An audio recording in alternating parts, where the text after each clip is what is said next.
Okay, hello and welcome everyone to our late afternoon session on Wednesday of the Maine Philanthropy Partners Conference. My name is Gabe Perkins. I'm Executive Director of an organization called Inland Woods and Trails. We're based in Bethel. I've been serving on the conference planning team now for some time, and I'm here to help with anything that we need. There's just to give a couple of quick housekeeping points. We've got a Q&A function in the right-hand corner of the upper right-hand corner of the screen, and then there's a chat function on the left. Use the chat for general chat. If you want to ask questions of the participants, do that in the Q&A, and they will answer them at the end of all the presentations.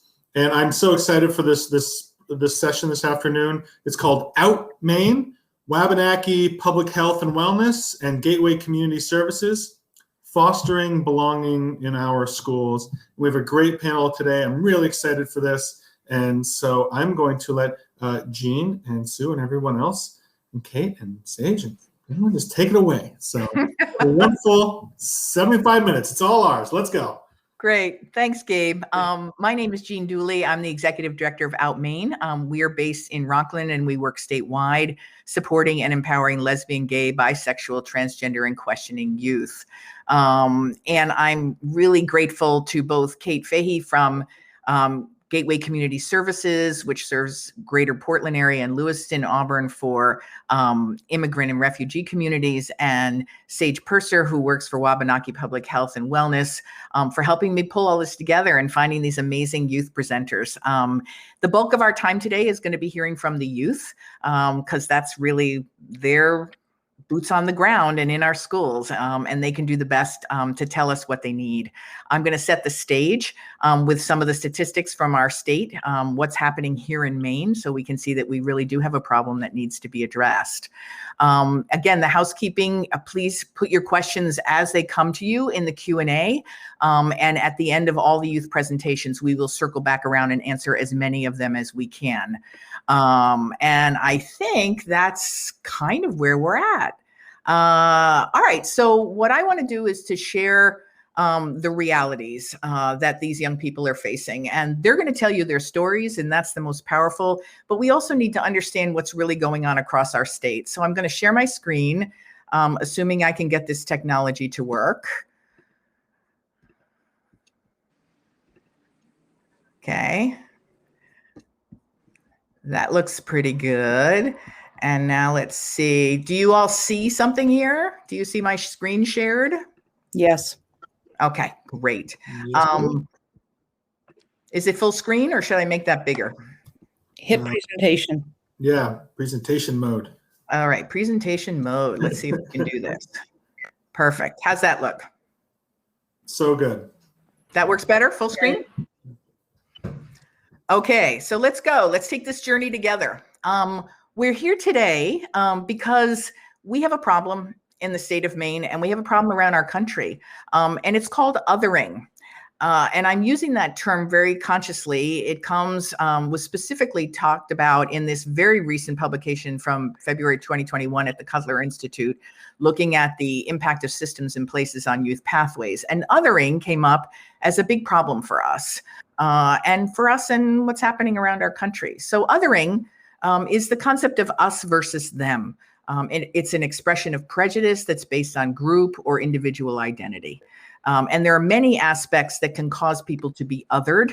And of course, we're all intersectional beings, so there are many different combinations of ways in which we can be othered. But it can be based on race, ethnicity, religion, sex, sexual orientation, gender identity, disability, citizenship status, socioeconomic status, and you name it, just about everything else that you can think of that would cause the us versus them approach.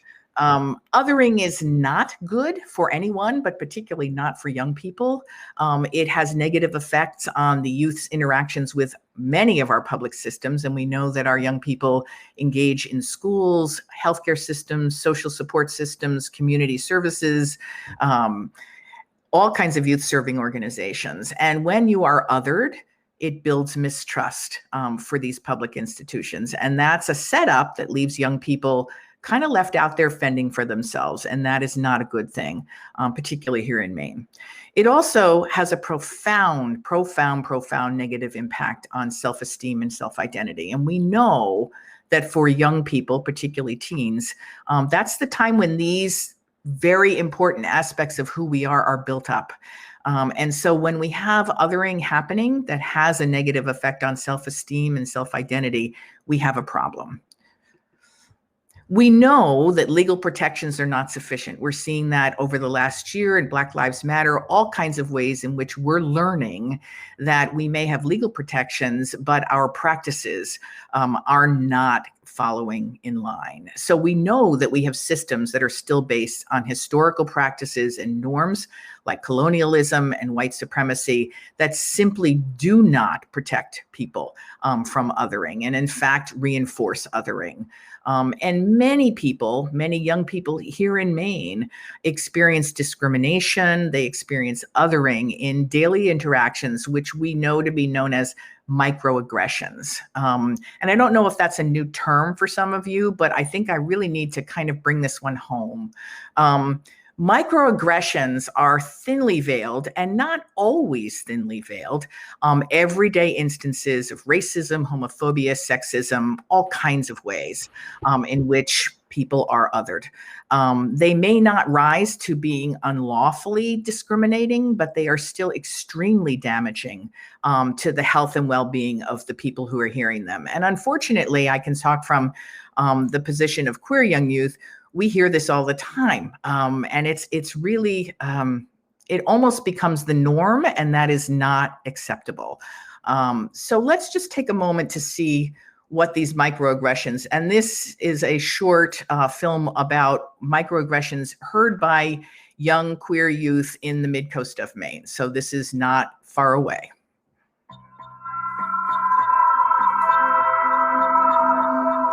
All gays should die/burn.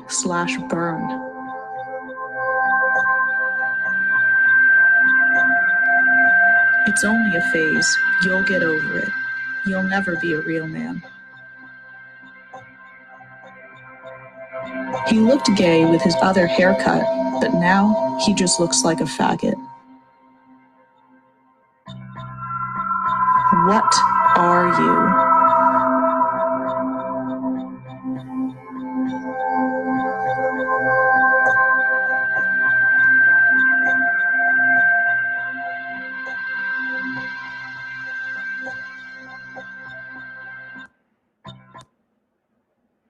So those are microaggressions. And I know that anybody who's in a minority position in any way has heard them, even female. And so that's something that it's a constant assault, and it's not acceptable. And so what we want to talk about today is to make sure that we can shift this in our climates. Before we move to that, I want to make sure you know these statistics and see them. I'm not going to go into a lot of detail. This is all drawn from the Department of Education and the Maine Centers for Disease Control. They conduct a survey every other year in our high schools that look at behavioral health behaviors, but also take a cut in terms of racial responses and LGBTQ and and non-LGBTQ. So I just wanted to highlight these for you. I won't go into a lot of detail. You can get this data, and if you need more information, please, of course, contact me. But if we look at the data from 2019, which is the most recent survey, we see that people of color, young people of color in Maine make up about 12% of our high school students. And young LGBTQ people make up about 20% of our high school population. Now, remember, we're intersectional, so there's a lot of crossover. We can't do it as an additive, but that shows us that there's a huge chunk of young people in Maine that are being othered and being subjected to microaggressions, being subjected to daily harassment. I took a look at 3 different indicators and tried to compare them just to give you a sense of what's really going on again here in Maine. The first question was, do you feel bullied at school? And when we look at the LGBT youth responses, again, we see 21% for non-LGBT and a marked increase over the different populations, not a good or inspiring trend. It remains pretty similar when we look at bullied at school by race. Again, 23% white, but then again, we have an increasing number of young people in different populations per communities in terms of their experiencing bullying at school. And this is on a regular basis. These are not one-offs. The second statistic I looked at was sad or hopeless daily for 2 or more weeks. This is very important for us to be looking at because it's an indicator of mental health. And I also just want to remind us that this is pre-pandemic data. So this is 2019, and we know that these numbers are likely to increase dramatically because mental health over the pandemic year has been increasingly challenging for everyone. So I'm imagining that the fall survey, these numbers are going to be higher. But if you again look at non-LGBT 27, and it's increasing pretty rapidly across the LGBT community. When we move into race, it's a similar kind of trajectory. Again, going higher, particularly for certain populations. And again, this is a significant mental health issue, and we know that we don't have enough mental health resources in schools for everybody who needs them. The last statistic that I looked at was this issue of reporting that you have seriously considered suicide in the last 12 months. When we look at LGBT youth, again, look at these numbers. 12% non-LGBT, a rising trajectory over the different populations at its highest for transgender youth. And again, a similar increase in the trajectory when we look at those same statistics by racial breakout. And again, intersectionality means we've got crossovers on these. So we need to be aware that everybody has different aspects of who they are when we look at these statistics. But this is as clean as we can get it out of the state of Maine. And again, these are 2019 data sources, and we anticipate that that is going to actually increase. So mental health is really a problem. Othering is causing great challenges for our young people.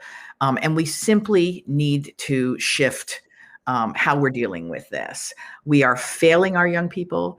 Our systems are failing our young people. The statistics are not acceptable. And we're likely to see even worse ones in the next couple of years. But fortunately, today, and let's see if I can get this technology to get rid of this screen sharing. Oh, look at that. Fortunately, today we've got some youth presenters here to talk with us specifically about their experiences. And we asked them to do two things, well, several things, and wherever they wanted to share what they wanted to what they celebrate about who they are, to share their experiences in schools, and to share specific recommendations for how we might make our schools more able to foster belonging. And when we talk about belonging, we're talking about being part of a tribe, being part of a community, feeling like you are in this together. And we know that from the pandemic, when we feel like we're in this together, it's a whole different ballgame for everybody to come together. And that fosters resilience and the ability to really overcome some of the challenges, some of the microaggressions, some of the issues that we deal with on a day-to-day basis. So belonging is really important. Some special ways we can do that is to create safe spaces in our schools, which we're going to talk about. Sometimes in the Cutler report, it was talking about BIPOC safe spaces, LGBTQ safe spaces. But I think one of our presenters will talk about maybe that's not such a good idea. So I'm really looking forward to hearing that. But we also want to give young people the opportunity to be employed, the young people opportunity to build their leadership skills. And today is a perfect example of young people sharing their leadership with us and helping us to see what we can do and how we can do it better. So I want you to spend most of your time hearing from the young people, and each one of them is going to share for 5-7 minutes, and then we'll move through.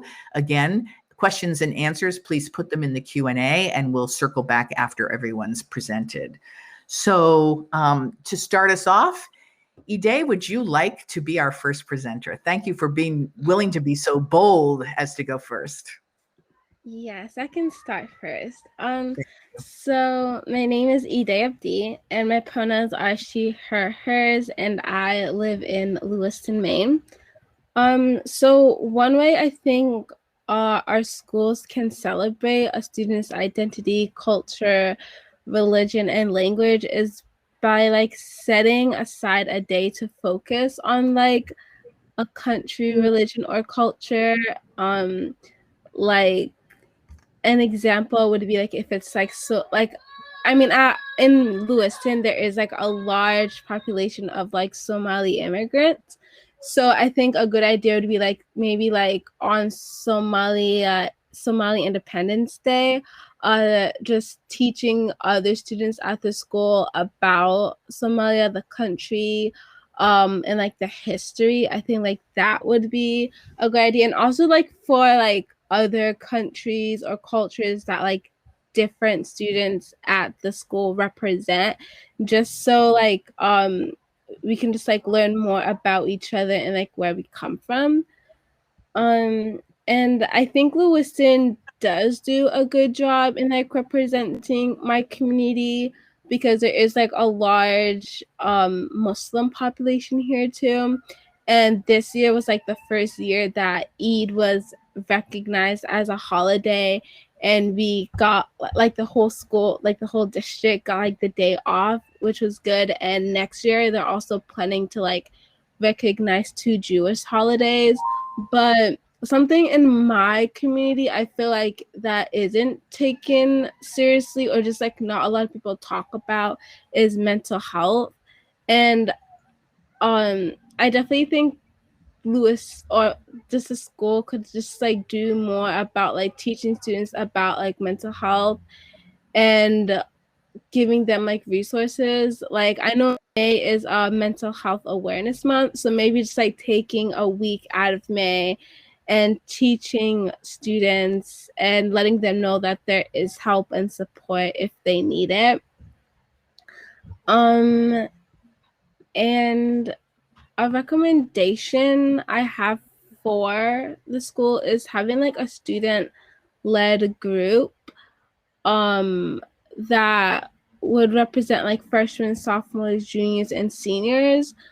And the group would be able to address issues that a student or maybe a group of students in the school is facing. Because I know at like my school there isn't like really a group for that. Like there is like student class officers, like the president and vice president, but all they really do is kind of just like fundraise for prom and like graduation.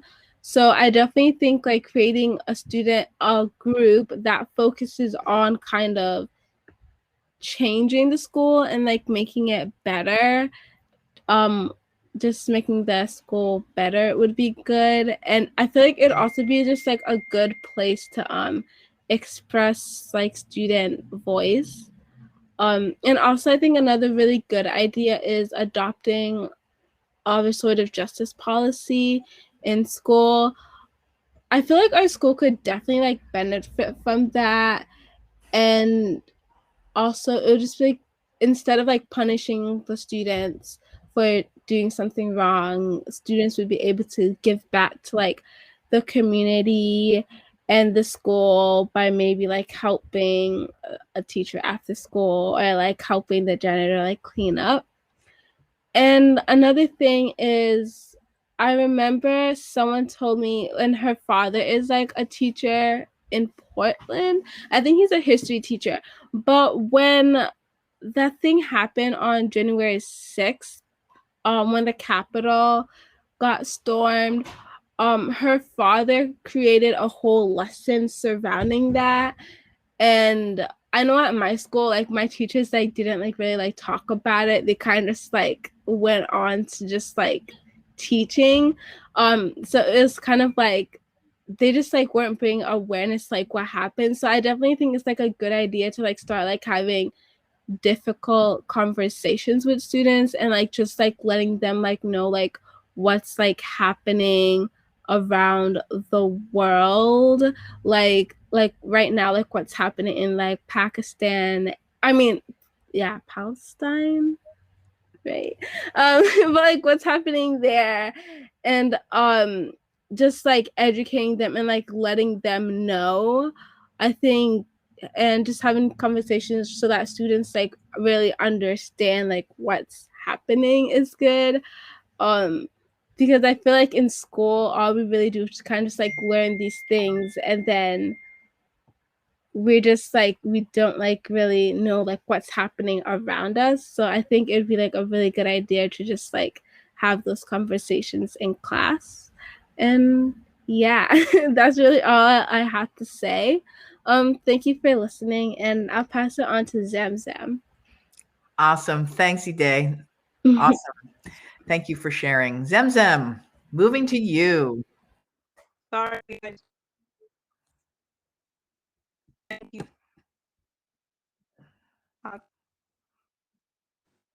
Now we just did. It's in and out a little bit. Should I give you a chance to get that service up again and go to somebody else and circle back to you? What would be best? Okay. Then Eben, I'm going to ask you if you don't mind going forward next. That would be totally awesome.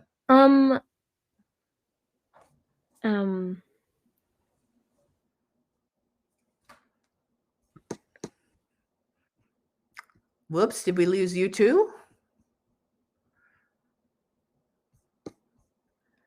Frozen. This is a moving target. Eben looks frozen. Okay, Eben, I'm going to let you work on not being frozen. Zemzem, are you back? Yeah, you're back. Can we try you and see if that works You guys better? hear me? Yeah. Yes, perfect. Okay, Zemzem, you're next, and we'll circle I back don't to know if you Eben. can hear me. We can. Everybody can hear me? Okay. Yes. So, my name is Zam Moj. I'm from Lewiston, Maine. My pronouns are she, her, and hers. So, in Lewiston, most of the population here is made up of immigrants, immigrant families. Is made mostly up of BIPOC youth. And something I really want to focus on today was obviously the way that the Lewiston High School system doesn't do a great job at celebrating, the Black youth that go there or youth of color. And that could really make youth feel singled out. And it's really important to want kids to come to school every day with a happy face. Kids are supposed to say like, "Oh, I can't wait to go to school today." I want to go to school. During my 4 years of high school, I just never saw that happening because I always felt like they weren't doing a good enough job with trying to make me feel included, trying to make us feel included. So Lewiston High School is actually the only Black staff. There's two Black teachers that work there. I think it's one now because one of them was actually a coach and he transferred to an elementary school. So I think there's just one now, but it really makes me think about the way that these teachers don't know how to connect with their students. And if the majority of school administration is made up of white teachers or white administration, how will they know what their students want? And I don't know, people just need to do a better job, or at least people in power need to do a better job bringing in people who can make these differences and changes, and taking that initiative and not like having students not having to rely on the students to take that initiative for themselves. Like something they always used to do is like, oh, like these kids of color can come up with an idea, or they could be the ones leading Black History Month. But students shouldn't have that on their shoulders. They shouldn't be the ones planning these things out when they already have things going on at home, or already dealing with a lot. So it's really up to the school and the people in power to put these things in place and say, oh, hey, like we could do this, and this is how we could use our platform in order to make these kids feel like they belong here. So I'll just share some of my experiences that I've had being at Lewiston High School. So one of them is just they're not very inclusive with so when I was a sophomore, this happened August 4th, 2018. I graduated from Lewiston High School 2020, but I just felt like it was important for me to share some of the issues that are going on because it's just very important to make change. And something they always say is, oh, we're going to do the things you guys want us to do, but they never actually fell through with it. So hopefully whatever I say today, you guys are able to listen and actually create that change. So when I was a sophomore, I was at Kennedy Park and I actually got arrested. And this was the first time that I ever experienced anything like that. So it was just like a very traumatic experience for me. I got arrested because I guess I was doing something wrong, which now that I look back at it, I wasn't. It was just because of the way I looked. So I emailed LPD a couple of days later. Like, it was just a raging email, like saying all these words to them, cursing at them, because I was so angry at that time. And the school found out because the email was connected to the school. And what they did was they wanted to like set up a dialogue with the cops that were in that situation with me. So like I was pepper sprayed, and they like just attacked me in a way that you shouldn't attack a 14-year-old girl. It was like two white men that I think they were on my back. Yeah, they were just handling me very aggressively, and they attacked me, and they wanted to set up a dialogue, but I couldn't remember the names of the men that were in that situation with me, so they just set up a dialogue with any random cops.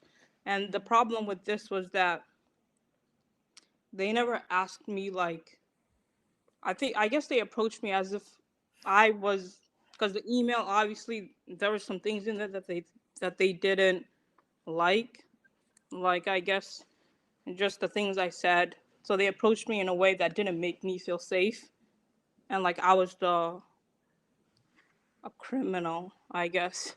Like I was the one in the wrong. So they try to like have me talk to these cops, and the very problem with that was the conversation. There was nothing that really came out of it. And Lewiston High School tried to do this because it was like sort of like performative activism, and I think it was just for their own gain in a way, because after that conversation nothing was different. I still felt that anger and rage. It was just bottling up inside me, and it was just there for a very long time, and sometimes it still is. But that was something that they could have like took and handled it in a way where I could feel like, oh, like I'm glad I had this conversation. They could have brought in like teachers of color, even if they didn't go to Lewiston High School. They could have brought in teachers who knew what to say, and adults who knew what to do with a girl who had her first experience with racism. Like, just that's one experience I had, and I just think it was something that I think about a lot, that Lewiston High School could have done differently.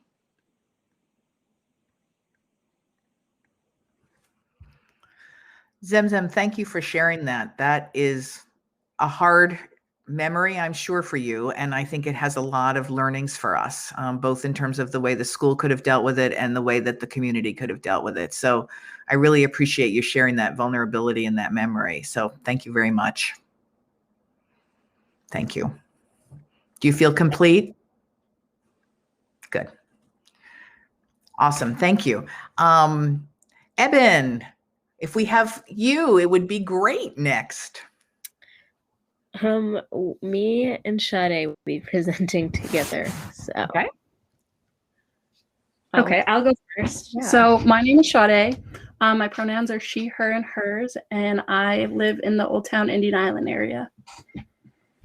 So my name's Eben, and I live on Indian Island, and my pronouns are he, him, his. So going about experience, we went to school for grade school on the reservation, so we were around a lot of kids with the same cultural background. But for me, once I got to high school, that changed a lot. not only was like the native population very small, but like people of color just in general, there's probably a handful of us the entire 4 years of high school. But there wasn't very, like, we just kind of all stuck together in a way. So it was like hard trying to interact with other students some of the times. In college, it got a little bit better. I currently go to Orono, and a nice little thing that they have now is the signage on campus where they'll have the Penobscot language and the meaning underneath it. So I just kind of think that's really cool and a good way to like kind of include the Penobscot people. Yeah, like she said, I'm still in middle school, so I still go to school on the reservation, and I think that's definitely been like super beneficial, being around like other Native people. And I haven't like in middle school you don't really experience any racism from like your peers or anything, but like I know like track meets and stuff like that, that's where a lot of stuff kind of happens. And like we had a teammate who was darker, and someone said that it might as well be called African Island instead of Indian Island and stuff like that. And then someone like did a war call before, but yeah. So I think like being on the reservation for school has been a little bit better than like if we weren't, I guess, but some stuff still does happen. So my sisters, even, they're in a lot younger, they're still very young. I think the oldest is in 3rd grade. She's white passing, so we wouldn't typically think that she would kind of face it, especially in 3rd grade as well. But some of her peers have made comments that have made her like a little upset. One of her friends had like braids in, and one of the small kids on the playground were like, "Oh, that's kind of ugly people hair." And I think that calls to question of where they're hearing this, and it has to do a lot with the older generation, because I feel like as a younger generation of students and just people in general, we're kind of a lot more open to people who belong to different cultures than us. And with the older generation, that's a lot different, and they're kind of more stuck in their ways. And I think when it comes to change, we have to find more of a respectful way to talk to these people of these elders, because you always want to respect your elders, but at the same time, how are we supposed to respect people that don't respect us as well? yeah, this isn't like that, but like I think like because of like being on the island, like there's like 12 kids in our class and like less in other grades. So, and like we know like the teachers very well and stuff like that. So we've been able to have like open dialogue about what's happening in the world and stuff, and we all share similar beliefs. So I think that's easier to kind of talk about our frustrations and find support within each other. And I think that's pretty great.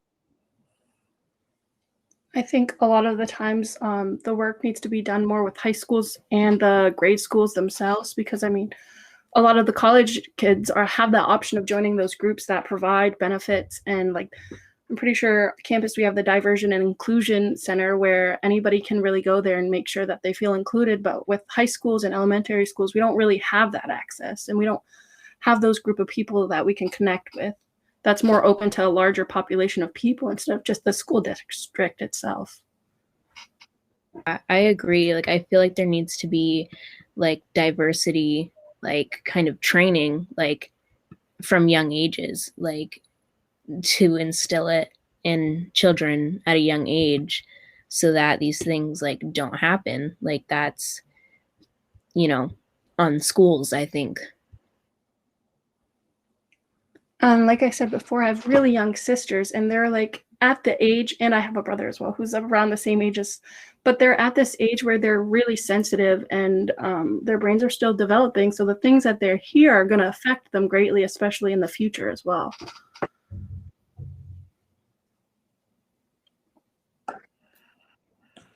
But, yeah.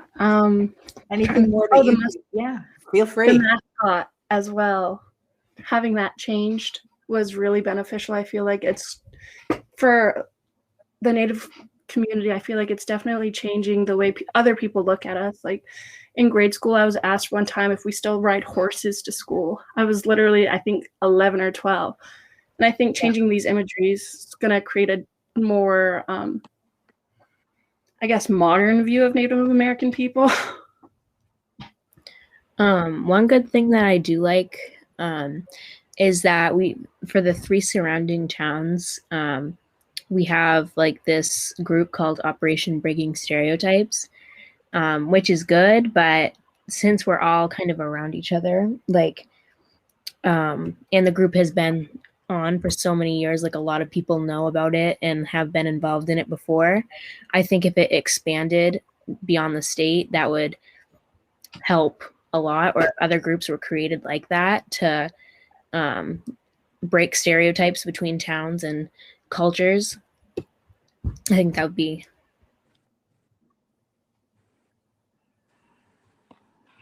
I know that my freshman year of college, I wrote a paper for one of my education classes that was mainly based around diversity, and I focused a lot on the case of missing and murdered Indigenous women and girls. And I think that for that general group of people, it's really hard for the school-age kids to feel safe going to school a lot. And I think that's going to definitely affect the education that they get, where instead of actually being there to learn, they're kind of worrying about if they're going to be home, if they're ever going to get home on their way home. So I think that's also really important to talk about a little bit more and kind of bring to the public eyes that issue. Yeah, and like while mascots are still banned, like costumes aren't, and that completely sexualizes Native women, and that like totally feeds into MMIW when you're sexualizing a group of people. Especially when they're so young as well.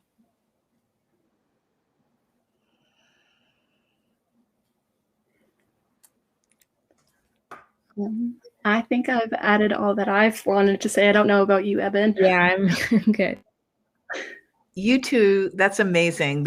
I can't even pull out the list of things that you've just shared that were just really great awarenesses, and truly the truth coming from you all young people is so much more powerful than me talking about statistics. I'm kind of sad I even spent any time on them at this point. But, I've just a couple of shout outs around signage, a couple of shout outs about how important we need to start early to change beliefs, and that young people really do have the capacity to be more open, and we really need to build on that. You all are the leaders of our future world. So thank you for both of you for sharing all of that. It was really, really terrific. Okay, Milo, we got you on, which is so great technology wise. Milo, you are up next. Yeah, hello. Yeah, I'm also glad I got on. My name is Milo. Hello. My name is Milo. Yeah, I know, I'm trying to make sure everything's up and connected and all that. So hi everyone, my name is Milo. I use he, him pronouns, and I'm going to talk a little bit about what it's like to be LGBTQ plus in a Maine school. I go to Camden personally. I'm a senior this year. And I've had some experiences that haven't been what I would call ideal. Nothing I would say god awful, but like first I'll just talk about like I've had a lot of issues getting my pronouns used in school. For example, when I first entered the school system, I should have been in as Milo and using he, him pronouns, and I was. Some teachers just ignored it and didn't use those pronouns, which was uncomfortable, especially because everyone's from it is, and adding anything on top of it is just like miserable to deal with. And I also had situations with students of having them be like, well, can you go back to your other name or other pronouns? And I'm like, no, it makes me happy.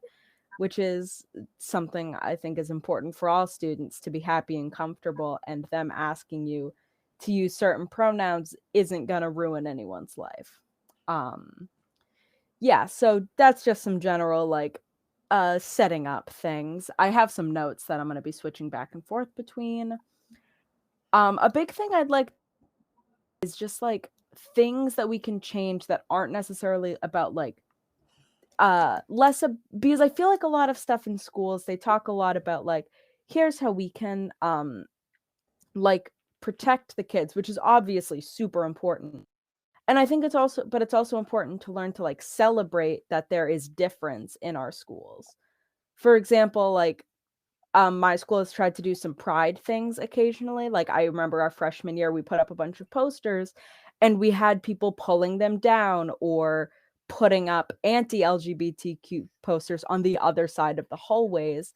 And while we did have a few teachers say to them, like, that's not okay and get them taken down, it wasn't like, it felt like they were doing it out of obligation to be like, oh, well, I guess this isn't allowed. And I would have preferred if we had seen the teachers like support us and said in class things like, but by the way, happy Pride Month. And just been less like, I can't think of the word. Placid? No. Didn't actively stop it or contribute to it, but they didn't do anything to make us more comfortable, which wasn't ideal.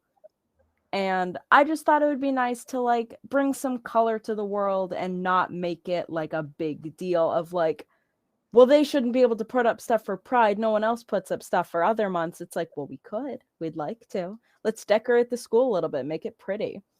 And something I got thinking about recently is the dress code at school and how it's surprisingly restrictive on people's gender identities.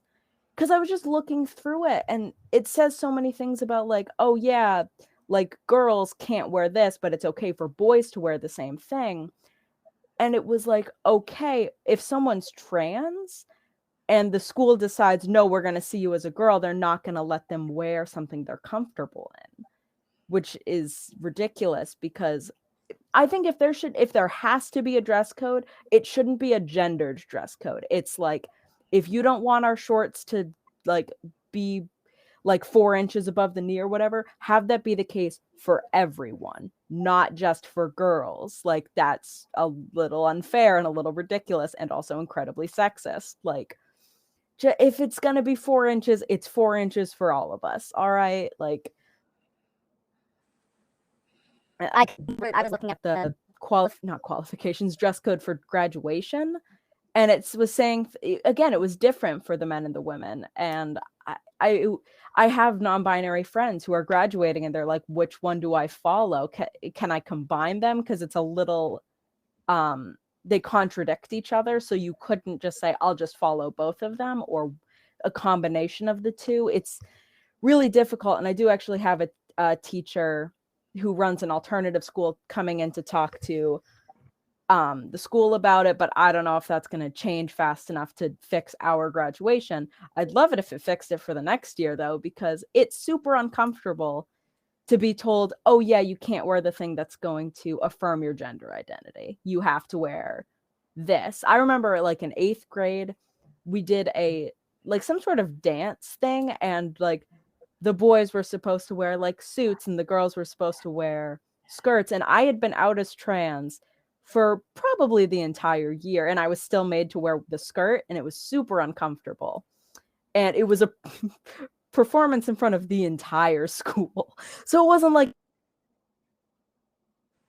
and I thought it would be fine. It was, you have to wear this or you cannot present it. And I don't even know if I was given the opportunity to just not do it, which isn't great. So generally, I just like teachers to sort of listen to us more. Like when we say, hey, it's super uncomfortable that the dress code doesn't allow me to wear affirming things, for them to go, yeah, you're right, and maybe go to like higher authorities that can actually work on getting it changed. I'm just checking. Oh yeah, also another thing I'd like to work on in schools, pronouns on attendance sheets. because even if your teacher knows, that's great, they'll use your pronouns. The minute a substitute teacher comes in, they don't know. They just read off what's on the thing. And if you haven't gotten your name changed with the entire school, like on the attendance, it's going to be an issue. But if they can make an effort that when someone says, I'd prefer to use this name with the class, write it in. Like, write in, this is the name they use, these are the pronouns they use.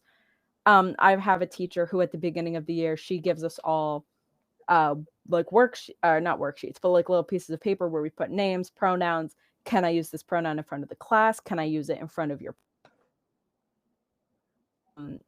like in front of students, just with you, all that stuff. And I think that's great because that keeps people safe, that if their households aren't accepting of them, it's good if you're just like trying out some pronouns and you don't necessarily want it used in front of everyone, or if you definitely do and you need it to be used to feel comfortable in your school or in your classroom.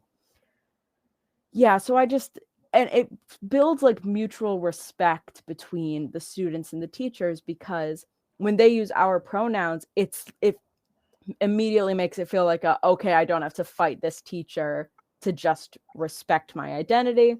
I'll calm down a little bit and I can just do my work, live my life. I don't have to be uncomfortable every time they address me, because none of that's ideal. And no one should have to be like tense their entire class because their teacher doesn't seem to respect them or care about them in the slightest. And it's not that hard to do, to just, people got pronouns, use them, the ones they want to have used.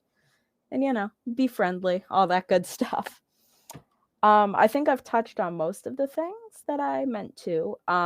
Jean, if you have anything that I mentioned to you that I was going to say that I missed, please let me know. You did a great job. Thanks for highlighting some of the real changes. And I think that's one of the gifts of everybody's presentation, are these very concrete things. And none of them are major, but they could make such a change in the climate in our schools. So great job, Milo. Thank you very, very much. And Ladi, I think you are our last presenter from the youth today. Thanks for joining us, and go ahead, just introduce yourself and your pronouns and go. Awesome. Can you hear me? Yes. Okay, sweet. Well, my name is Ladislas Zaymana, and my pronouns are he, him. I'm currently in Brunswick at school, trying to survive the finals week. Fingers crossed. So I'm gonna be going through a few key points that were kind of like included in my sections as questions.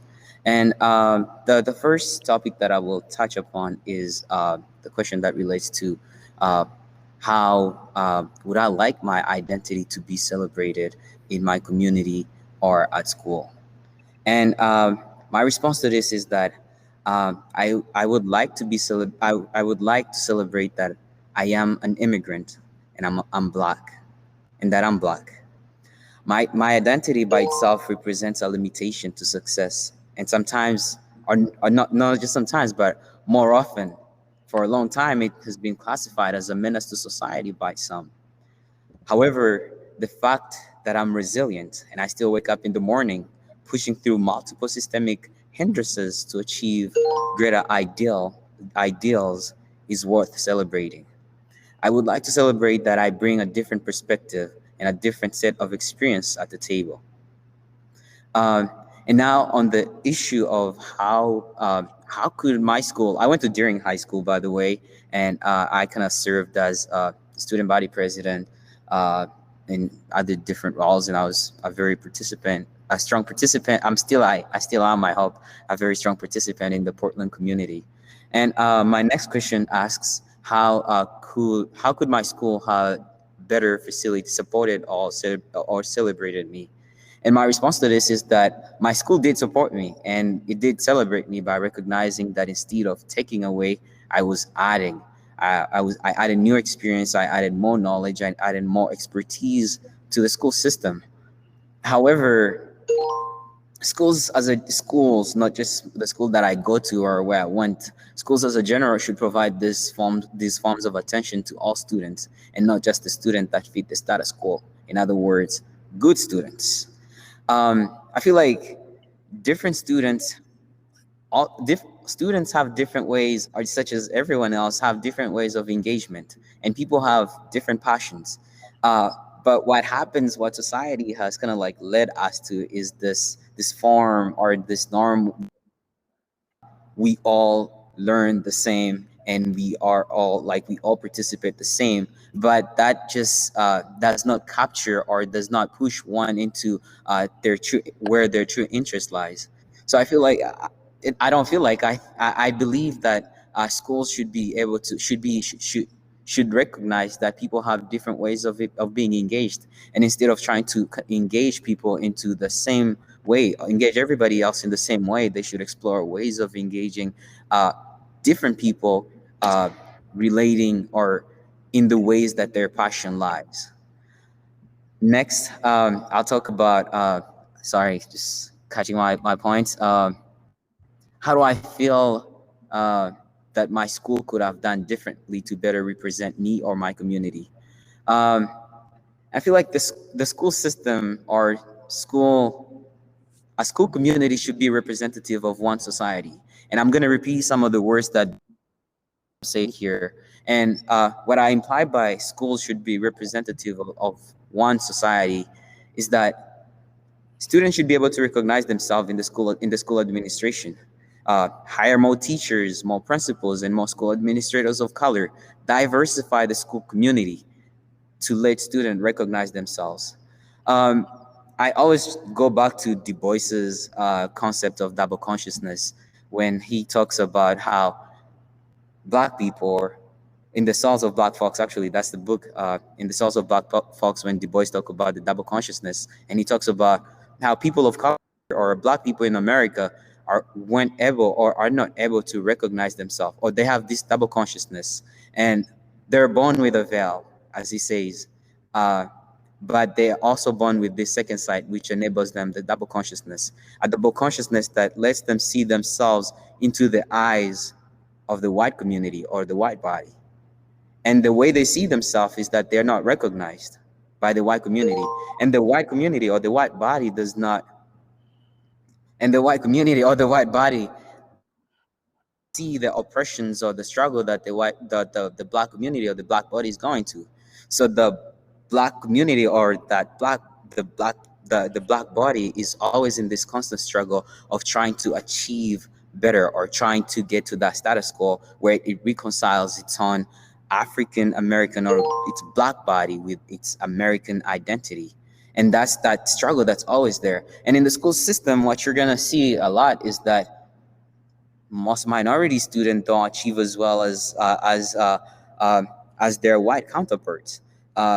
In AP classes, you're gonna work into AP classes, and there's probably gonna be one person of color or none at all.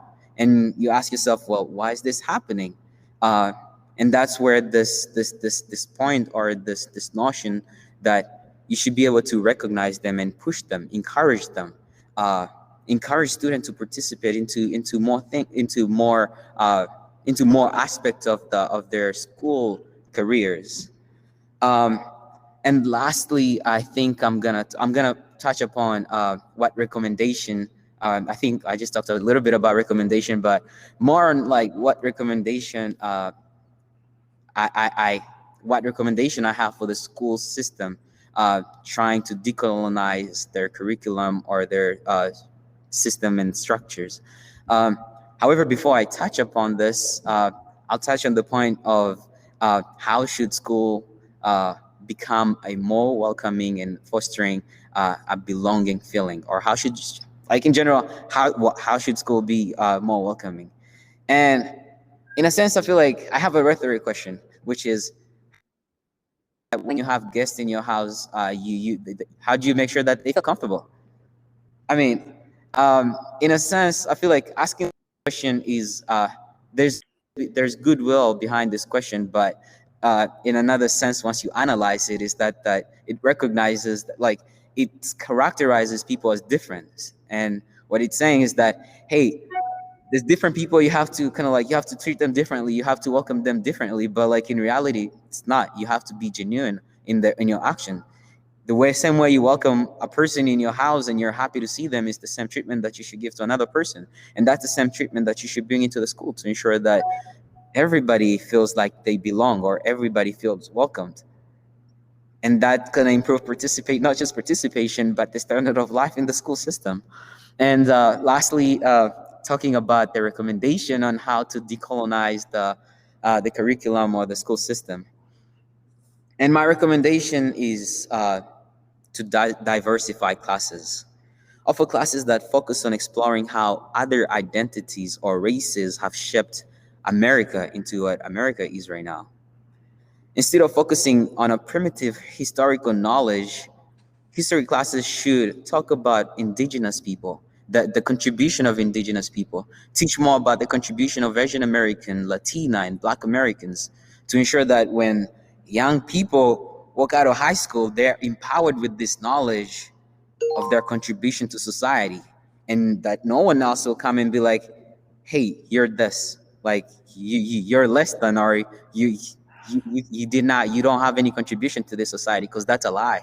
Because minority groups have worked hard for generations to shape America into what America is right now. So I think that history should be acknowledged and taught in the school system, especially in high schools and middle schools too, not just high school. We should start breeding a tree or growing a tree or treating the tree right from the moment we start planting the seed.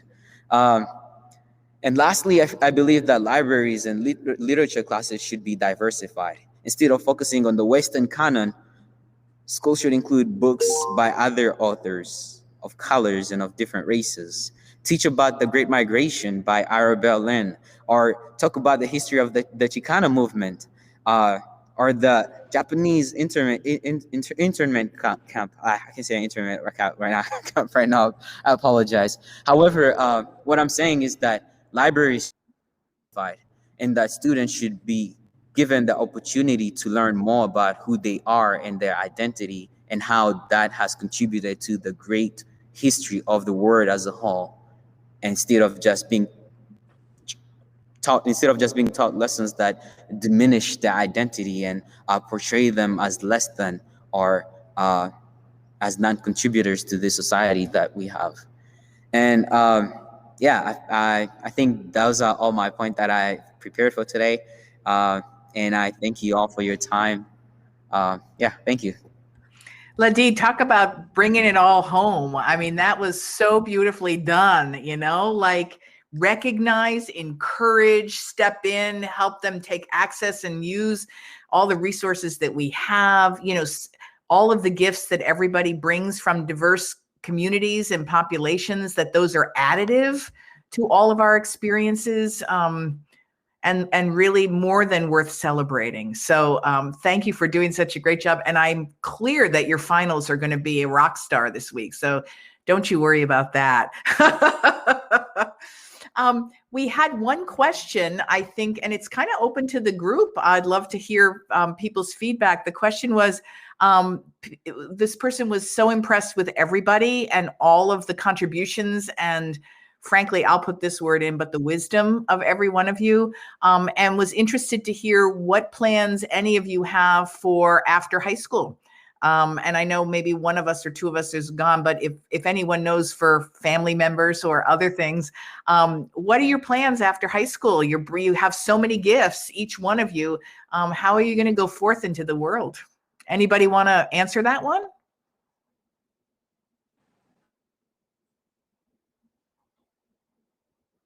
I can go. So my plans after high school, I'm going to be going to Cornell in the fall, and I'm studying government pre-law, maybe. I'm not sure. But yeah, I'm going to be going to college in the fall. Congratulations. Thank you. Thanks for sharing. Go ahead.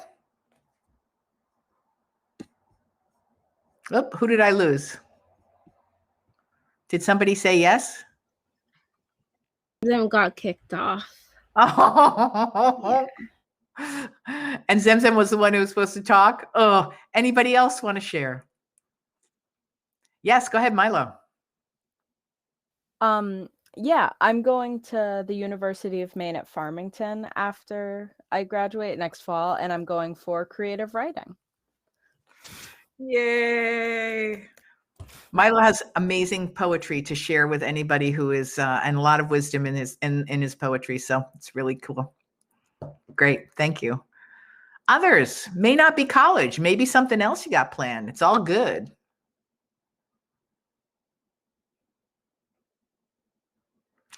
I'm wondering. Go ahead. If Sade wants to go, because I know she's currently in college, in the school you Maine.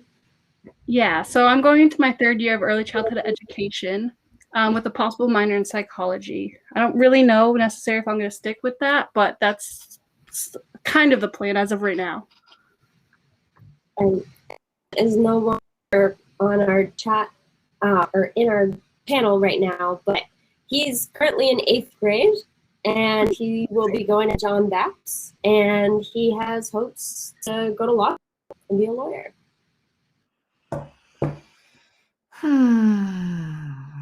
My heart truly sings with all of the contributions every one of you have made today, and clearly what you do in your communities. I'm so grateful that you took the time to share. I think it was of great benefit to all of us to hear the reality and not just the statistics. So thanks for being brave and doing such a great job. I wanted to, actually, I'm going to open this up. Any of you, because we just had some time and people had sharings, is there anything that you want to circle back around that you want to say that you forgot to say, or that you want to react to somebody else's comment or whatever? Because I think hearing from you is more important than hearing from me. I was just gonna say, add to like something that Milo said, because I definitely like agree with him. Like having students like first day of class, just like having them like introduce themselves using their pronouns, I definitely think is like really important, just so like we know how to address people and just like making them feel comfortable. So yeah, I definitely agree with that. Great. Zemzem, you're back. Would you like to come back on and share whatever you were going to share when you got so rudely cut out?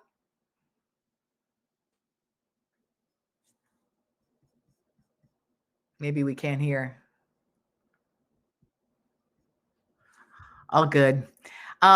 Anybody else who has something to react to or say, or anything that you want to bring forward before I'm going to close out with some, I tried to highlight some of the key points that all of you made, so people like we can just reinforce it, and then and I'll plan to do that. But I also want to make sure that you all got a chance to say exactly what you want to make sure was heard today.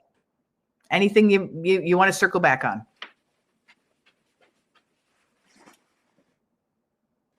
Looking good? Yep. Sorry. No, go for it. Just because I know Evan today and I had a chat outside of our chat around language and just how important it is, and representation as well. That a lot in what you were addressing. And I know we had touched on microaggressions, and I think that's really important. And some of the words that we use, we don't even notice that they are. So just identifying that, and I think I was really happy to be on here. Yeah, language is so critical. It's a great point, Sage. Thanks for bringing that out again and bringing it forward. In so many ways, our signs, our language, all the ways in which we communicate, it's a very important element of making people feel comfortable. And Ladi, I just loved your thing. What would you do to make people feel comfortable in your home? You're absolutely right. Like, you know, they're just people, you know, and we all come together and we all bring gifts. So thanks for that highlight. Anything else before I move back to the PowerPoint and just highlight what we have talked about, or some of what we've talked about? Just looking at it. Jean, if I can, I can just share a little bit for Zemzem what she has ahead of her, because I know that she was hoping to share that. So she actually is a videographer. She's made I think 2 documentaries now while she was in high school, and she she graduated last year and took this year off to do some exploration and some testing out of different sectors. And she's going to be going to Emerson College to pursue videography in the fall, which is awesome. Oh, this is so great. That's great. I also just want to share that Zemzem and I had talked a little bit about language as well, and just like sort of picking up a little bit of what Sage was just talking about. One of the things that I know Zemzem had a lot of things, I think everyone here, I'm sure, had a lot of things to share in a limited time. But one of the recommendations that she and I were talking about last week was how, you know, if schools have capacity to build into their language programs the languages that are representative of their communities, how far that would go in terms of visibility and welcoming and inclusion, and also just connecting, you know, the community in a cohesive way. And so that was just something that I wanted to lift it up to, because I know that was something we had talked about, and Zemzem I know is kind of cutting in and out, so I wanted to share that on her behalf. Congratulations, Zemzem, if you can hear us. Awesome work on next steps. Very happy to hear that on your behalf. Great work. Great work. Can you guys hear me now? Yes, I can hear you. Yes. Sorry, I think my computer was dying, so it became slow, but I can answer about what we want to do. So Cool. after high school, I'm actually a filmmaker. I started filmmaking when I was 15, and most of the films I work on are, it's like a film initiative dedicated and for BIPOC youth. So I focus a lot on BIPOC stories and Black stories, because I've always wanted my story, you know, to be out there, and for me to be the person that could do that for somebody else is important to me. And yeah, I just want to be able to, you know, help different communities in ways that I could by expressing my art through that. And I use my activism through my films. So I actually have a film out too. So if any of you want to watch, I could always send it over to you guys. It's about the Lucin community here and the BIPOC kids here and the immigrant population. And it mostly revolves around the bad representation that Lucin has, and how people outside of here view us, which is just a false narrative. But you know, hopefully I'm able to, you know, create the change that I've always wanted to create through my art. I would really appreciate that if you would share that, Zemzem, because I know that we at Outmain would like to share that with our young people and our youth groups. I think the more that we know about each other, the more that we can support each other, the more that we can advance inclusion for everybody is really, really important. So congrats on that. And please get that to me. And if you don't have my email, I know that Kate does. So that's awesome. And it sounds like Sage also just said we would love to support. So yeah, let's get the access to that. Kate, if you can make that happen, that would be great. Or Zemzem, you can do it yourself. It'd be great. That'd be lovely. Before I close and with these PowerPoints, I just want to thank you all from my heart for all the sharing and the wisdom. This has been terrific, and it's clear that the people who are here have gotten some really good information and a lot of good wisdom from you. So thanks for taking the time. All I'm going to do with these last few PowerPoints is to just highlight what you all have kind of talked about, so that we have it kind of as a reinforcing for some of our messages. So I'm going to go and do that and see if the system works, which is always such an interesting challenge for somebody like me. I'll move through the PowerPoint. I will do this. Theoretically, we'll move. There we go. So we talked about belonging, and here are the full names, as you can see them visually, of our youth panelists. And so here's the recommendations that many of the recommendations, although they were so well done and so much more detail and lots of additionals that I hope we don't lose. The importance of diversity celebrations and educational campaigns all around the year, not just for Pride Month, but every month, as Milo said. What's wrong with that? Including student assemblies, parades, and decorations that are not allowed to be ripped down from the walls. We certainly have had that experience with LGBT youth in schools. So that's not okay. Schools commit fully to a staff that really reflects the student body, provides support for educators of color so that they feel that they can succeed.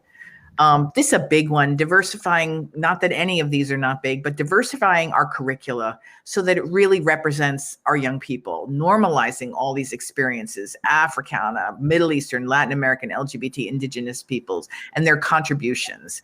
It's one of the biggest things we hear from LGBTQ youth is they never hear anything about themselves, certainly not in health ed, nothing. And the importance of an integrated curriculum will make it normal for all of us to be part of this community that we're in, and reduce the need, hopefully, for those special clubs to provide connections, which is a burden on students. The idea of a school community council day, you pulled this one out. I loved it. Ongoing meetings, a structure where student reps and teachers and administration are really looking at issues over the year and working together. Increasing the mental health resources for all students in need. We know that post-pandemic, that's going to be even higher, and we need to address that. Do not tokenize youth and their experiences, as these young people have shown us today. They have incredible wisdom to share. So no tokenizing. And beginning each school year, asking all youth pronouns and names. So again, that becomes part of what we do. Preparing students to be successful adults in a larger, diverse world is really important. Discussing serious happenings in the U.S. internationally, especially those affecting young people and communities of color. Teaching these events to raise awareness and create action. Building students' capacity around financial literacy, around critical thinking skills, around active listening and evaluating opposing opinions and data. In this world, we really have to be careful where we get our data from and where we get our information. And educating about gender identity, sexual orientation, different traditions and faiths as part of our curricula across the board, not just in social studies or whatever they're calling it now, but across the board, all of those ways. This is not a job just in our schools. This is a job for all of us in all of the circles in which we operate. So I'm going to ask all of the participants, attendees, to think about funding efforts to encourage the celebration of diversity in schools and communities. Using your community circles to help create a foundation for acceptance and inclusion. You heard so many concrete ideas on ways to do that, because inclusive circles in our community support parental efforts to encourage acceptance. And we have to start with young people to change these climates that we're living in. And it's important for each of us to role model the world we want to live in for everybody, our youth, our families, and our communities. So I'm going to stop sharing. You have access to this PowerPoint if you want it. It's all good. Let's see if I can figure out how to stop sharing. Haven't been showing anyways, Jane. They haven't been showing. Well, that's interesting. Oh, well, at least I talked through them and we all got it.